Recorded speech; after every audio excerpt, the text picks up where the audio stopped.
నమస్తే, welcome to Leo. నేను మీ జగన్. తిరుమల తిరుపతికి సంబంధించి కల్తీ నెయ్యి వివాదం ఇప్పుడు ప్రపంచవ్యాప్తంగా హిందువులు ఎక్కడున్నా సరే, వెంకటేశ్వర స్వామి భక్తులు ఎక్కడున్నా సరే అందరిలో ఒక అలజడి. అయితే సుప్రీంకోర్టు విధించినటువంటి ఒక సిబిఐ అండ్ సిట్కి సంబంధించినటువంటి ఒక ఛార్జ్ షీట్ కూడా ఇప్పుడు బయటకు వచ్చేసింది. అయితే కొంత వ్యవధిలో మళ్ళీ అదే సిట్ ప్రభుత్వానికి, ఆంధ్రప్రదేశ్ ప్రభుత్వానికి ఒక నివేదిక ఇచ్చింది. అది తిరుమలకు సంబంధించి ఎవరైతే ఈవోగా ఉన్నటువంటి ఒక అనిల్ కుమార్ సింఘాల్ కావచ్చు, ధర్మారెడ్డి గారు కావచ్చు, అదేవిధంగా బాలాజీ గారు కావచ్చు, వీరిపైన యాక్షన్ తీసుకోండి అని చెప్పి ఇచ్చింది, బదిలీ వేటు వేసింది. అయితే వాస్తవానికి సిట్ ఇచ్చినటువంటి యొక్క ఛార్జ్ షీట్ ఏదైతే ఉందో ఆ ఛార్జ్ షీట్లో మాత్రం వీళ్ళ పేర్లు ఎక్కడ మెన్షన్ చేయలేదు. ఇక్కడ గమనించాల్సినటువంటి విషయం ఏంటి అంటే, తిరుమల తిరుపతికి సంబంధించి వైసీపీ హయాంలోకి రాగానే ఉన్నటువంటి యొక్క నియమ నిబంధనలు కూడా మార్చివేసింది. టర్మ్స్ అండ్ కండిషన్స్ అన్నీ కూడా మార్చివేసింది. అయితే గతంలో ఉన్నటువంటి యొక్క కంపెనీని కూడా చేంజ్ చేస్తూ నియమ నిబంధనలు ఏవైతే ఉన్నాయో మార్చడానికి ఓన్లీ తిరుమల తిరుపతి వెంకటేశ్వర స్వామికి సంబంధించినటువంటి ఒక నియమాలే కాదు, వైసీపీ హయాంలోకి వచ్చిన తర్వాత లిక్కర్ పాలసీ కూడా మార్చింది.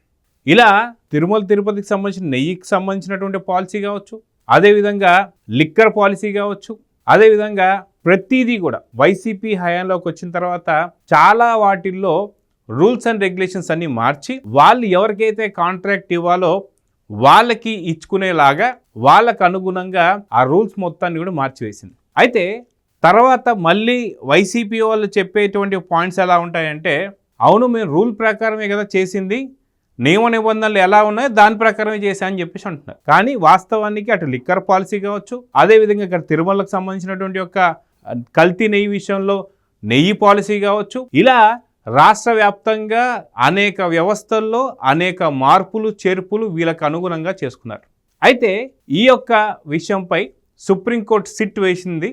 ఆ సిట్కి సంబంధించిన ఛార్జ్ షీట్ వచ్చింది. కానీ ఈ ఛార్జ్ షీట్లో చాలా తప్పులు బయటకు వస్తున్నాయని చెప్పేసి ఇప్పుడు శాటిలైట్ ఛానళ్ళ వైజ్ కావచ్చు, సీనియర్ అనలిస్టులు కావచ్చు, జర్నలిస్టులు కావచ్చు, వీరందరూ కూడా చాలా క్లియర్గా బయటకు వస్తుంది. అదేంటి అంటే, వాస్తవానికి సిట్ ఛార్జ్ షీట్కి సంబంధించి ఎందుకని అనిల్ కుమార్ సింఘాల్, ఈవో అనిల్ కుమార్ సింఘాల్ పేరు గారు కావచ్చు, ధర్మారెడ్డి గారి పేరు కావచ్చు, అదేవిధంగా చూసుకుంటే మనకి బాలాజీ గారి పేరు ఎందుకు ఇవ్వలేదు, అదేవిధంగా తర్వాత ప్రభుత్వానికి ఇచ్చిన నివేదికలో వీరిపైన యాక్షన్ తీసుకోండి అని చెప్పేసి అన్నందుకు బదిలీ వేశారు అనిల్ కుమార్ సింఘాల్ గారిని.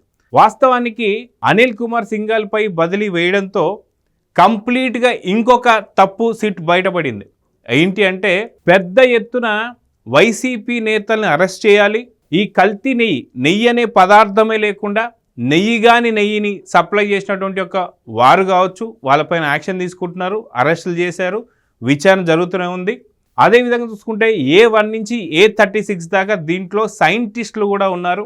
వారందరిపైన యాక్షన్ తీసుకున్నప్పుడు అసలుకి పథకాన్ని రచించినటువంటి యొక్క వైవి సుబ్బారెడ్డి ఎక్కడా, దీనికి సపోర్ట్ చేసినటువంటి ఒక భూమన కరుణాకర్ రెడ్డి ఎక్కడా, వీరందరి పేర్లు కూడా రావాలి కదా.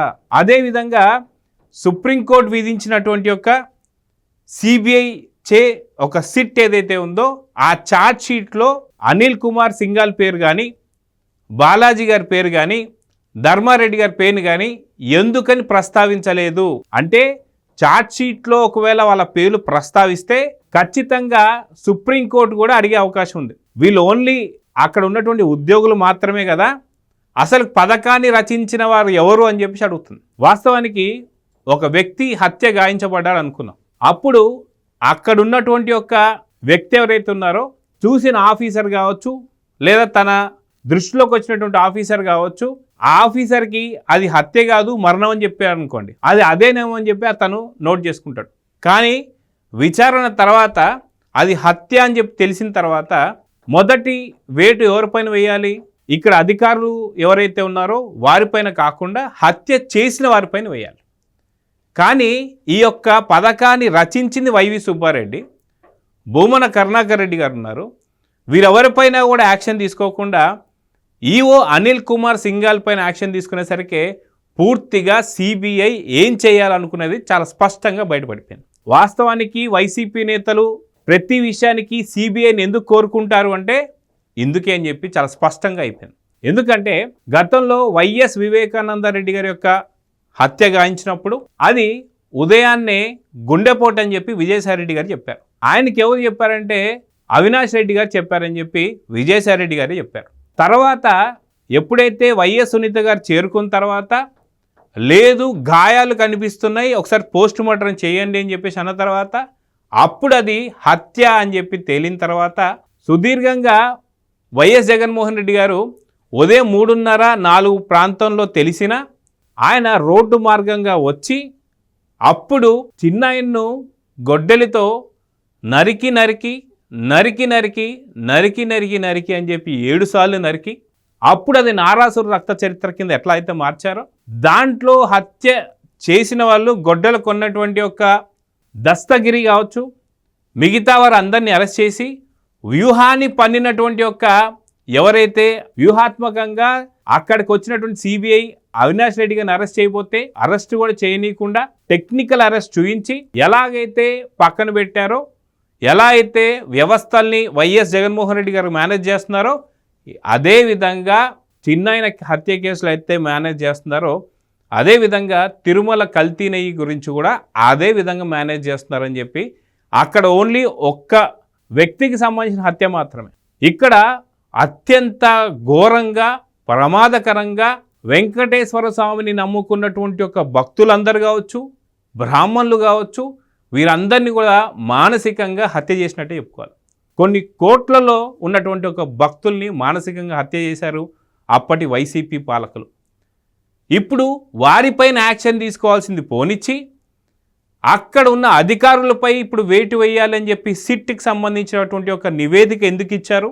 అదేవిధంగా అప్పటి నెయ్యి ఏదైతే ఉందో ఆ నెయ్యికి సంబంధించి ల్యాబ్లో ఎటువంటి టెస్టులు చేయించాలో ఆ టెస్టులు చేయించకుండా ముందుగానే పసిగట్టి దొంగల్ని ఆ సైంటిస్టుల్ని అదే తిరుమలలో వాళ్ళకు ఒక పదవులు ఇచ్చి వాళ్ళకి సంబంధించి A34 విజయభాస్కర్ రెడ్డి కావచ్చు, A35 బొత్తులు కావచ్చు, A36 డాక్టర్ కులకర్ణి కావచ్చు, వీరి ముగ్గురు ఆదేశాల మేరకు వాళ్ళు కావాలనుకున్నటువంటి ఒక NDRI అనేటువంటి ల్యాబ్లో గతంలో వీళ్ళు పనిచేశారు కాబట్టి అక్కడి నుంచి నెయ్యిలో సరైనటువంటి ఒక రిపోర్ట్ రాకుండా ఉండాలంటే ఓన్లీ PCR టెస్ట్ మాత్రమే కావాలని, అది లార్డ్ అంటే పంది కొవ్వులు మాత్రమే ఉందో లేదో చెక్ చేయమని, మిగతా జంతుకోలు ఉన్నాయో లేదో అవసరం లేదని చెప్పడం.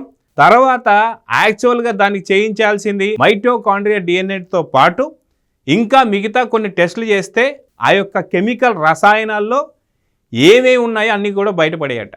కానీ ఇవి కూడా సిబిఐని ఈ యొక్క 34, 35, 36 ఎగ్జ్యూస్డ్ తప్పుదో పట్టించారు. వాళ్ళు కూడా వీళ్ళు చెప్పిందే చేశారని చాలా క్లియర్గా అర్థమైపోయింది. అయితే వాస్తవానికి ఇప్పుడు అసలైన టెస్టులు చేయించాలని సుప్రీంకోర్టుకి మళ్ళీ కూటమి ప్రభుత్వం సంబంధించి మళ్ళీ మరోసారి దాని అసలైన టెస్టులు చేయించాలని, అదేవిధంగా చార్ట్ షీట్లో మెన్షన్ చేయకుండా ఈఓ అనిల్ కుమార్ సింఘాల్ గారిని కావచ్చు, ధర్మారెడ్డిని కావచ్చు, అదేవిధంగా బాలాజీని కావచ్చు ఎందుకని సపరేట్గా నివేదిక ఇచ్చారనే దానిపైన కావచ్చు, వాస్తవానికి వీళ్ళపైన యాక్షన్ తీసుకుంటే హత్య చేసిన వారిని, పథకాన్ని రచించిన వారిని ఏం చేయాలనే దానిపైన ఇప్పుడు కూటమి ప్రభుత్వం సన్నద్ధం అవుతున్నట్టు తెలుస్తుంది. కానీ అటు వైఎస్ వివేకానందరెడ్డి గారి హత్య కేసులో ఒకళ్ళు మాత్రం మరణించారు. మానసికంగా ఆ కుటుంబం శోభపడుతుంది. కానీ ఇక్కడ తిరుమల కల్తీ నెయ్యికి సంబంధించి కోట్లాది భక్తులు మానసికంగా హత్య చేశారు వైసీపీ పాలకులు. సో ఇంత తప్పులు చేసింది కాక తప్పులను కప్పిపుచ్చుకోవడానికి వాళ్ళకి అనుకూలంగా ఉన్నటువంటి ఒక వ్యవస్థలను పెట్టుకోవడం, వారి మాటలు విని ఇంత పెద్ద ఘోరాన్ని చేయడం ఖచ్చితంగా అతి తొందరలో మళ్ళీ ఇదే సుప్రీంకోర్టు చే బయటపడిపోతుంది.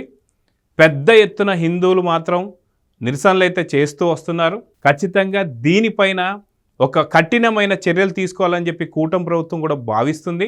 అటు ఈఓ అనిల్ కుమార్ సింఘాల్ గారు కాదు బదిలీ కావాల్సింది, అరెస్ట్ కావాల్సినటువంటి ఒక పెద్ద పెద్ద తలకాయలు చాలా ఉన్నాయి. దాదాపు 235 కోట్ల కుంభకోణంలో ఈడీ కూడా ఎంటర్ అయింది. ఇప్పుడు ప్రతి రూపాయి ఎవరెవరికి వెళ్ళిందో చూడబోతున్నారు. అందుకే ముందుగానే భయపడ్డటువంటి యొక్క వైవి సుబ్బారెడ్డి గారు తన యొక్క అకౌంట్ డీటెయిల్స్ ఇవ్వమని చెప్పేసి అడిగితే మళ్ళీ కోర్టుకు వెళ్ళి పర్మిషన్ తీసుకొని దొంగలా దాక్కున్నాడని చెప్పేసి అయితే అర్థమవుతుంది.